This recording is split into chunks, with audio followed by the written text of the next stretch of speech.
just very quickly. And it's actually more important than people give it credit for. There's no name for this reaction, at least a formal name, so I've always been taught to call it the shunt. The quick step that takes you from glycolysis to the Krebs cycle. Krebs cycle and citric acid cycle are one and the same, if you recall. And so here it is. You take 2 molecules of pyruvate,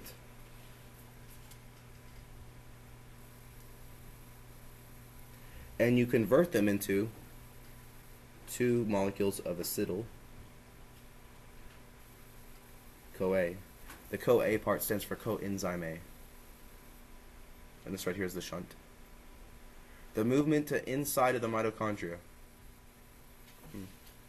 3 things happen here.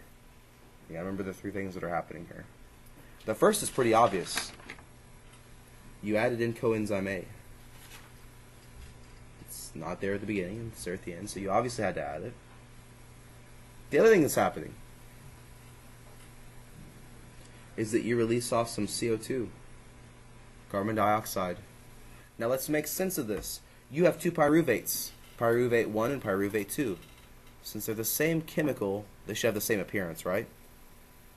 It would be only logical that if a reaction happened to one of the pyruvates, it happened to both of them, so that they still look like 2-acetyl-CoA. If you have 2 pieces that are clones and you want them to look like the same 2 pieces and basically be clones afterwards, then what's happening to one has to happen to the other to get to look the same at the end. So how many CO2s are you actually losing?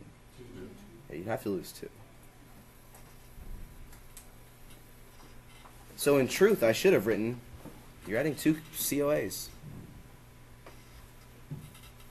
And then also, now is a great time to go ahead and throw in a reduction. It's always a good time for a reduction. So you take NAD plus and form NADH out of it.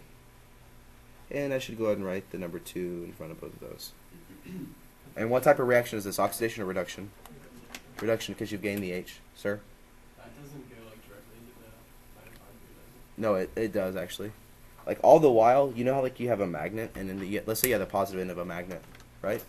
What does a positive magnet attract? Negative, right? Okay, you know as well as I do, the bigger the magnet, the stronger attraction, right? Like little baby magnets, okay, it's a joke. But a big magnet, like from a speaker, okay, well, they'll attract very quickly. I want you to think of the inside of the mitochondria as being like the positive structure, the positive side of the magnet, and it's attracting like the NADHs, which are negative. So they just shoot in there the minute they're formed. Because you see the little house structure I've drawn off at the top, the ATP synthase, it wants the H's and electrons that are in that. Okay. Good with this. The shunt. Yeah. If you're reducing the NAD plus, then you're oxidizing the NAD. Very good. I usually go there. But yes, you're right. And for every left there must be a right. So for every reduction there must be oxidation. Good so far. Let's follow some logic here. How many carbons was each pyruvate? 3, right? So 2 times 3 is what? 6. I did -2 here, so now there's 4 left, right? And there's 2 molecules to share it in, so that means that one has 2, the other has 2. Okay, well this is 2 carbons and this is 2 carbons. Cool? Okay, now the next step is to do what? Put this into the citric acid cycle. And the citric acid cycle, if you recall, is doing what?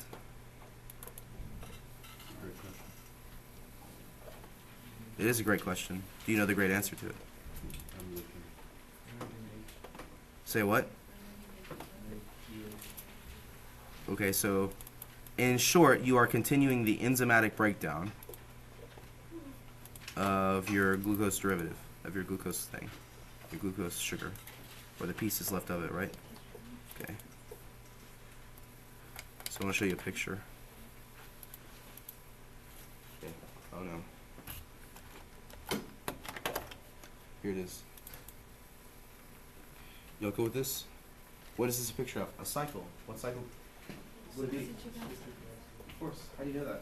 Written in the middle. So citric acid cycle. Are you ready? How many acetyl-CoAs are there? 2. Okay, great. So what this means is that this cycle has to go around not once but twice for each glucose molecule. And so that's the type of question I'm going to ask. I'm not going to say what comes after glycolysis and then after the shunt. What cycle is that? And this is not amateur hour. I'm going to ask you very specific questions. Like for instance, how many times does the cycle go through for every 1 acetyl-CoA? once, but for every glucose. Twice for every pyruvate. Once for each pyruvate. Okay, so the steps, it's pretty simple. You start off with oxaloacetate. You add to that one of your acetyl-CoAs, and what do you make? Citrate. That converts into isocitrate. Alpha-ketoglutarate, succinyl coenzyme A, succinate fumarate malate, and then oxaloacetate's back. No, but you might want to. No, this is in your book, amylase. And along the way, you're doing some stuff. Now, you do need to know what's happening along the way. You reform the oxaloacetate. Do you see how it looks there? This carbon system, 3 carbons, 4 carbons long straight. Look, it's reformed at the end. But you added acetyl-CoA, you added a chemical to it. You added 2 carbons, right? So, how about there and there? What have you done? You've eliminated your 2 carbons. CO2's gone. That's not your left. So what does that mean? Only H's are left. And we've been stockpiling our H's, right? On NADH. Like this one. Or maybe this one. Maybe this one. Right? Good?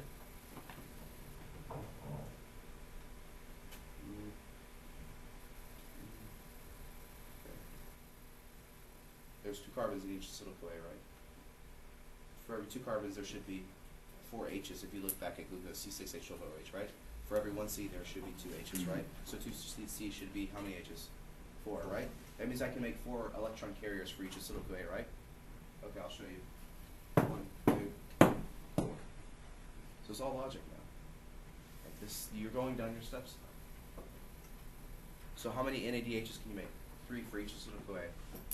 How many FADHs can you make? You can make 1. Now if you look back and see how many times the cycle goes through for each glucose, well, this is actually 6 NADHs, 2 FADHs. Oh, and by the way, you produce some ATP too.